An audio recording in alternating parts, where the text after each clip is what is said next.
చూడండి ఇవైతే గూడుని ఎంత చక్కగా నిర్మించుకున్నాయో. ఇదిగోండి గైస్ చూడండి, ఈ చీమకైతే రెక్కలొచ్చాయి. మేమైతే తీసిన గుడ్లను ఇందులో అయితే పెట్టుకున్నాము. హాయ్ ఫ్రెండ్స్, ఎలా ఉన్నారు? నేనైతే మీ తెలుగు బాయ్. మీరందరూ బానే ఉన్నారని నేనైతే అనుకుంటున్నాను. ఈరోజు వీడియో ఏమిటంటే, మా గిరిజనులు అడవుల్లో నుండి సేకరించే పుల్లేరు గుడ్లను అయితే చూపించబోతున్నాను. సో ఇప్పుడు మీరు చూస్తున్నారు కదా, ఇదైతే పుల్లేరు గూడని. వీటిని మా గిరిజన సోదరులు అడవుల్లో నుంచి సేకరించి ప్రత్యేకంగా వండుతారు. పుల్లేరు అనేది ఒక పెద్ద చీమ. వీటి గూళ్ళల్లో ఉండే గుడ్లను మా గిరిజనులు ఎంతో జాగ్రత్తగా తీస్తారు. ఇవి చాలా తక్కువ సమయంలో మాత్రమే దొరుకుతాయి, అందుకే చాలా విలువైనవిగా పరిగణించబడ్డాయి. చూడండి ఇవైతే గూడుని ఎంత చక్కగా నిర్మించుకున్నాయో. చాలా బాగుంది కదా. వీటిని ఎక్కడ చూసినా వెంటనే తీసేయడం కాదు, ముందుగా పొలాన్ని చూసి గూళ్ళు చెదరకుండా గుడ్లను మాత్రమే తీస్తారు. ఇది ఒక నైపుణ్యం, తరం నుండి తరం గిరిజనులు నేర్చుకుంటూ వస్తున్నారు. నేనైతే గూడ్ల నుండి తీసే గుడ్లను వీడియో అయితే తీయలేకపోయాను, ఎందుకంటే ఆ టైంలో నాకు వీలు కాలేదు. అందుకని చెప్పి వీడియో అయితే తీయలేకపోయాను. ఇంకా ఎప్పుడైనా వీటి గురించి డీప్గా అయితే వీడియో చేద్దాం అనుకుంటున్నాను, మీ సపోర్ట్ ఉంటే. మేమైతే తీసిన గుడ్లను ఇందులో అయితే పెట్టుకున్నాము. ఇప్పుడైతే మనం దీన్ని కాల్చాలి, ఎందుకంటే చనిపోని కొన్ని చీమలైతే ఉంటాయి. మనం తినేటప్పుడు ఆ చీమలు మన నాలుకను కరుచుకునే అవకాశం ఉంటుంది. అందుకు వీటినైతే కాల్చుకోవాలి. ఇలా మంటల్లో కొంతసేపు మాత్రమే కాల్చుకోవాలి. ఎక్కువసేపు కాలిస్తే గుడ్లు మొత్తం మాడిపోయే అవకాశం ఉంటుంది. కాబట్టి జస్ట్ కొంతసేపు మాత్రమే కాల్చుకొని దీన్నైతే తీసేయాలి. ఇక్కడైతే మేము కట్టుకున్నాకు కొంచెం గట్టిగా కాలిపోయినట్టుంది. సో కొన్ని గుడ్లు అయితే కిందైతే పడిపోయాయి. సో చూస్తున్నారు కదా. మీరు గనక వీటిని ఎప్పుడైనా తీసినట్లయితే వీటిని గట్టిగా కాల్చుకోకండి. ఇలా కొంతసేపు కాల్చుకున్నాక కాల్చిన ఆకుని గుడ్లను అయితే వేరు చేసుకోవాలి. ఇక్కడైతే చీమలు మొత్తం చచ్చిపోయినట్లున్నాయి, ఎందుకంటే గట్టిగా కాల్చాం కదా. మేమైతే 3 ఆకుల్లోనూ కట్టుకున్నాం అనమాట. ఒకటైతే పెద్దది, ఆ పెద్దదే మెయిన్ కాలిపోయింది. ఇంకొకటి ఇదిగోండి చిన్నది, ఇంకా చిన్నదైతే ఇంకోటి ఉంది, అది ఇంకా తీయాలి. ఇట్లా అయితే జాగ్రత్తగా తీసి గుడ్లను వేరేగా ఆకుని వేరేగా అయితే చేసుకోవాలి. సో చూస్తున్నారు కదా, ఇట్లా అయితే చేసుకోవాలన్నమాట.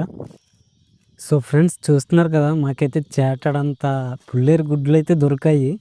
సో చూస్తున్నారు కదా, మీరు కనుక పుల్లేరు గుడ్లను మొదటిసారి చూస్తున్నట్లయితే లైక్ చేయడం మాత్రం మర్చిపోకండి. వీటిని ఎలా తింటారో తెలుసుకోవాలంటే ఈ వీడియోని చివరి వరకు చూడండి. అలాగే మీరు కనుక వీటిని ఎప్పుడైనా తీసినట్లయితే కామెంట్ చేయండి, మీ ఎక్స్పీరియన్స్ ఎలా ఉందో. చూడండి ఫ్రెండ్స్, పుల్లేరు గుడ్లు అయితే చూడడానికైతే ఇట్లా ఉంటాయి. సో పుల్లేరు గుడ్లు తెలియని వాళ్ళు కొంతమంది ఉంటారు. సో మీకైతే ఫస్ట్ టైం చూసే వాళ్ళకి ఏమనిపిస్తుందో కామెంట్ చేయండి. ఫ్రెండ్స్ ఇక్కడైతే మా నాన్న ఉప్పు కారం అయితే బాగా నూరుతున్నారు అనమాట, ఎందుకంటే వీటిల్ని అందులో కలిపి అదే గుడ్లల్లో కలిపి తింటారు. వీటిని 2 రకాలుగా తింటారు. ఒకటి సాంబార్ చేసుకొని తింటారు, ఇంకోటి ఇలా ఉప్పు కారం బాగా నూరి ఆ గుడ్లల్లో కలుపుకొని స్నాక్స్ లా తింటుంటారనమాట. ఇది రుచిలో మాత్రం ఒక్కసారి తింటే మళ్ళీ మర్చిపోలేమంటారు. కొంతమందికి ఇది మెదడు ఆరోగ్యానికి మంచిదని కూడా నమ్మకం ఉందంట. చూడండి పుల్లేరు గుడ్లు అయితే ఏ విధంగా ఉన్నాయి. సో నేనైతే గుడ్లని చీమల్ని అయితే వేరు చేసి చూపిస్తున్నాను. సో మీకైతే చూపించడం కోసం అయితే ఇట్లా వేరైతే చేస్తున్నాను. ఇదిగోండి చూడండి, పుల్లేర్లు అయితే ఇట్లా ఉంటాయి. సో వైట్ కలర్లో కనిపిస్తున్నాయి కదా, ఇవన్నీ గుడ్లు. సో గుడ్ల నుండి తయారయ్యే చీమలైతే ఇదిగోండి ఇట్లా అయితే ఉంటాయి. సో నేనైతే మీకోసం సపరేట్గా అయితే వీడియో అయితే తీసాను. సో చూడండి, సపరేట్ చేసి దానికి ఒకటి సపరేట్ చేసి అయితే చూపిస్తున్నాను. సో ఇదిగోండి, ఇవైతే చిన్న గుడ్డు నుండి పెద్ద దాకా అయ్యి చీమైతే ఎలా తయారవుతుందో మీకైతే చూపిస్తున్నాను. ఇదిగోండి గైస్ చూడండి, ఈ చీమకైతే రెక్కలు వచ్చాయి. సో దీన్ని కూడా తినొచ్చు. సో చూస్తున్నారా ఎలా ఉందో. ఇదైతే ఈ రెక్కలు పోయి చీమల తయారవుతుందేమో అనుకుంటున్నాను నేనైతే. మా నాన్న అయితే ఇందాక నూరుకున్న ఉప్పు కారాన్ని అయితే దీంట్లో అయితే మిక్స్ చేస్తున్నాడు.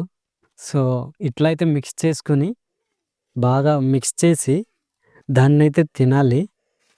సో బాగా మిక్స్ చేసేస్తున్నాడు అనమాట మా నాన్న అయితే. టేస్ట్ చేసి కూడా చూపిస్తాడు సో ఎలా ఉందో. నేనైతే ఈ వీడియోలో దీన్ని వండే విధానం అయితే చూపించలేదు. దీని గురించి ఎప్పుడైనా మళ్ళీ వీడియో చేసేటప్పుడు చూపిస్తాను మీ సపోర్ట్ ఉంటే. ఫ్రెండ్స్ మా నాన్న అయితే ఉప్పు, కారం బాగా అయితే మిక్స్ చేసేసాడు. సో, ఇప్పుడైతే టేస్ట్ చేసి చెప్తాడు మీకు ఎలా ఉందో. నాన్న చెప్పు ఎలా ఉంది? ఫ్రెండ్స్ తినేస్తున్నాడు గానీ చెప్పట్లేదు ఎలా ఉందో టేస్ట్. ఇవి ఫ్రెండ్స్ మా గిరిజన అడవుల్లో దొరికే పుల్లేరు గుడ్లు. ఈ వీడియో కనుక మీకు నచ్చినట్లయితే లైక్ చేయండి, షేర్ చేయండి. అలాగే మా తెలుగు బాయ్ ఛానల్‌ని సబ్స్క్రైబ్ చేసుకోండి.